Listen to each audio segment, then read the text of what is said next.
안녕하세요. 예, 안녕하세요. 제가 대전까지 왔어요. 네, 그러니까요. 자, 어떤 회사인지 제가 먼저 소개 좀 들어볼게요. 저희 회사는 이제 원래 아버님이 하시던 자동차 정비소를 경영 혁신과 기술 혁신을 시켜가지고 지금 벤처기업으로 인증받은 자동차 정비소입니다. 네. 자동차 정비소에서 벤처를 받는 게 쉬운 일인가요? 쉽지 않죠. 네, 거의 제가 알기로는 우리나라 최초가 아닐까 이런 생각도 좀 하는데 확인이 좀 필요하고요. 그리고 이제 저희 같은 경우는 비즈니스 모델 가지고 지금 특허를 등록해가지고 벤처기업 인증을 받은 상태입니다. 어떤 부분으로 인증을 받으신 거예요? 최근에 이제 코로나도 있었고 현대인들이 좀 바쁘잖아요. 그러니까 시간이 사실은 다 돈이잖아요. 그러다 보니까 정비하러 오는 시간, 또 가는 시간, 그리고 정비하러 기다리는 시간이 다 소비되고 있잖아요. 이 시간을 좀 줄여주는 방법 없을까 해가지고 만든 게 이제 픽업 정비 딜리버리 서비스인 거예요. 그래서 고객님이 어디 계시든 저희가 엔지니어분들이 직접 가셔서 차량을 픽업해서 갖고 와서 정비 후 가져다 드리는 서비스를 하고 있습니다. 이걸 통해 가지고 이제 고객들은 이제 자기 시간을 따로 가족들하고 보낼 수도 있고 일을 하면서 생산성을 향상시킬 수도 있고 이렇지 않을까 이런 생각합니다. 그래서 지금 현재는 사용자 수가 굉장히 많이 증가를 했고요. 저희 같은 경우는 이제 그 코로나 시기에 사실은 뭐 다들 어려웠는데 저희는 비대면 정비 서비스로 인해서 좀 더 많이 성장한 케이스입니다. 오히려 그 위기를 기회로 만든 위기를 기회로 만들어서 하게 됐습니다. 이렇게 지금 책상에 앉아 계시는데 네. 가장 먼저 하시는 일은 뭐예요? 책상에 앉으면? 책상에서 가장 먼저 하는 거요. 사실 딱 들어오면 이제 이메일 체크하고요. 두 번째는 이제 쇼핑몰 만약에 주문 들어온 거 확인을 하고 있고, 그리고 나서 뭐 주문 들어온 게 있다 그러면 뭐 바로 뭐 쇼핑몰 패킹 해서 이제 발송 준비를 해놓고 있고요. 정비만 하시는 거 아니면 쇼핑몰도 있는 거예요? 네, 쇼핑몰도 있고요. 지금 현재 이제 제가 또 이제 새로 세운 법인 같은 경우에는 이제 A랑 계약이 돼 있어서 저희가 지역 그 수입차 부품 총판 역할을 하고 있어요. 정비만 하시는 게 아니었구나. 네, 다양한 분야로 지금 사업을 계속 확대하고 있습니다. 자, 그럼 제가 항상 보는 그 코너 속의 코너인데 대표님 책상 보는 거를 제가 너무 좋아합니다. 네. 책상을 요 셀프캠으로 한 번만 소개해 주실 수 있는지. 셀프캠으로요? 네. 네, 알겠습니다. 자, 가장 중요한 것부터 아니면 하나하나 소개해 주셔도 돼요. 네, 특별한 거는 그 아내가 이제 결혼 기념일 때 이렇게 써준 사랑하는 우리 남편 생일 축하해 하면서요. 10점 만점에 10점, 5점이 하나도 없는 완벽한 남편. 이렇게. 그리고 이제 이제 가족 사진. 근데 막내 사진이 지금 없어서 좀 막내가 나중에 보고 서운해하지 않을까 싶긴 한데. 서운할 것 같아요. 네, 그리고 이제 둘째 딸 이렇게 있습니다. 이제. 뭐 되게 단촐해요. 원래 그리고 뭔가 책상이나 이런 데가 지저분한 걸 되게 싫어해서 진짜 항상 깔끔한 상태를 유지하는 편입니다. 네. 그냥 뭐 아이패드 하나 놓고 그게 끝이라. 진짜 깔끔한데. 네, 그냥 깔끔해요. 보시면은 오셨을 때 느끼지 않으세요? 정비소 치고 되게 깨끗하잖아요. 지금. 네. 그러니까 항상 현장이든 여기든 그냥 철푸덕 앉을 정도로 깔끔하고 상태를 유지해야 된다. 네. 그게 대표님 일하시는 스타일이신가 봐요. 네, 저는 약간 정비 작업을 하면서 우리 엔지니어분들 다 정비사분들도 다 잘 치우지만 약간 2% 부족한 것들을 또 내려가서 이제 쓰레기 같은 거 다 치워주고 이렇게 합니다. 네.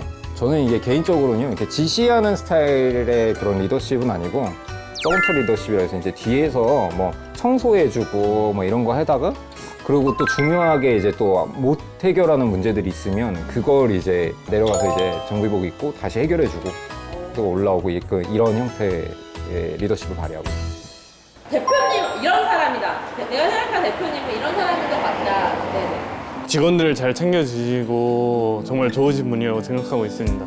왜냐면은 보통 다른 회사랑 비교하면 좀 그런데 직원들을 그냥 부품으로 생각하는 사람들도 있는데 저희 대표님은 직원이 하는 만큼 챙겨주려고 하시고 좀 더 대우를 해주시려고 하십니다.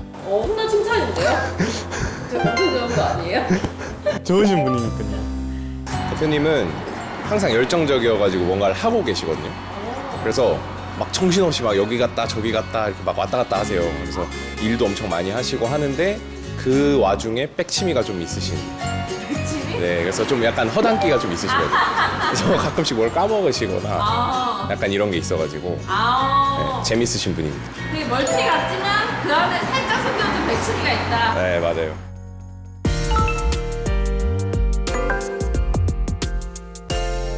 이제 아버님이 정비하시다가 손가락이 잘렸어요. 잘리시는 사고를 당하고 나서 원래는 정비를 하겠다 이런 건 아니었는데 아버지를 도와야겠다라는 생각 가지고 이제 저녁 후에 이제 아버지 사업장에서 좀 일을 하다 보니까 이것도 재밌더라고요.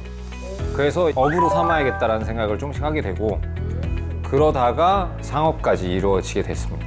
근데 제가 이제 단순히 이제 창업을 해서 돈을 많이 벌겠다가 아니라 아버지가 손가락이 잘리고 아버지가 진짜 자동차 정비사로 지금 거의 한 50년 가까이 되셨지만 근데 뭔가 정비사에 대한 인식이나 대우는 여전히 좋지 않다. 그래서 계속해서 같은 얘기를 하고 있는 것 중에 하나가 정비산업은 신뢰 문제가 계속 걸린다 이런 얘기를 하잖아요. 그것처럼 사실 정비사에 대한 사실 신뢰 문제인 거거든요. 그러다 보니까 정비사라고 하면 또 더 크게 나가면 정비산업에 대한 그 종사자들에 대한 이라는 걸로 표현되다 보니까 그 사람들의 노동의 가치가 제대로 평가받지 못하고 있다. 그리고 인식이 제대로 받지 못하고 있다는 것 때문에 이걸 창업해서 뭔가 다른 형식으로 사업체를 운영해가지고 그런 인식과 노동의 가치를 제대로 받을 수 있는 정비 업체를 운영을 해봐야겠다 이렇게 생각을 했죠. 그래서 창업을 했습니다.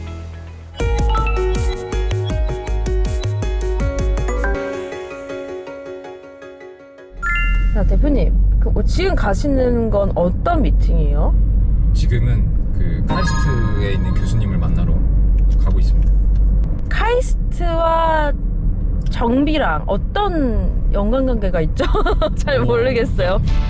왜냐면 저희가 지금 하는 서비스와 네. 그런 어떤 품질과 이런 거 서비스들을 전국으로 좀 확대하려다 보니까 이게 플랫폼화가 돼야 되더라고요. 네네. 현재 재작년에 저희가 그 대전시 지원을 받아서 앱을 개발을 하긴 했습니다. 근데 이제 이거를 추가 개발하려다 보니까 개발자가 또 필요하고 그래서 이제 CTO에 대한 어떤 영입 문제나 이런 것들이 있어서 그게 이제 아무래도 이제 카이스트나 이런 대학 쪽에서 좀 인재가 많이 있다 보니까 교수님한테 자문도 좀 구하고 앞으로 사업 방향에 대한 것도 좀 한번 의견을 좀 듣고자 지금 이제 사실 미팅을 잡고 식사를 하러 가고 있습니다.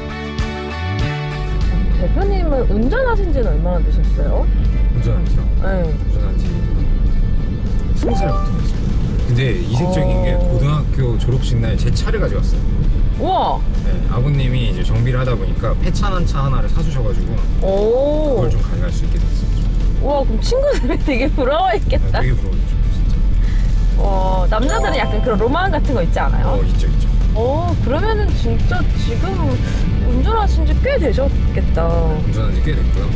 참고로 군대에서는 국방부 헌병대를 나왔는데 이제 칸보이라고 해서 이렇게 경광등 달린 차 있잖아요. 네. 형이 했었고 특수부대들 데리고 다니는 차량도 운전을 했었고.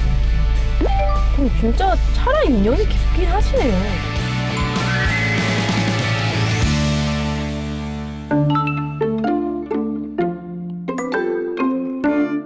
이렇게 환경이 바뀌었으니까 그 상대방에 대한 판단이나 이것도 좀 달라지는 그러면서 우리 회사에 필요한 인재를 영입하는 기업가가 된다는 건 난 나한테 매력이 있어야겠지. 매력은 있어. 네. 잘생겼죠. 항상 직장인 개념도 없다 보니까 뭔가 비전 스테이트먼트 뭐 이런 것처럼 뭔가 같이 나아갈 방향 같은 거를 계속 정해줘야 되지 않나.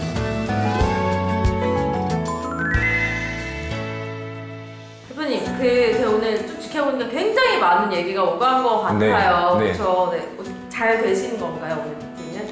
충분히 아주 유익한 시간이었고요. 특히 이제 질문을 제가 아까 어떻게 하는 방법에 대해서 좀 배울 수 있었고, 그리고 이제 교수님 사실 뵙기 힘드신 분인데 되게 소중한 시간을 또 내주셔가지고 통찰력도 많이 얻고 리더십에 대한 생각도 좀 많이 깊어진 것 같고 그런 시간이었던 것 같습니다. 표정에서 좋아 보여요. 네네. 약간 뭔가 대화를 나누다 보니까 내가 뭔가에 집중해야 되는 게 뭐고 어떻게 이 지금의 사업을 이끌어 나가야 되는지에 대한 약간 그런 긴장도는 빠지면서 방법을 찾아갈 수 있는 이런 시간이었다라고 말씀드릴 수 있을 것 같아요. 네.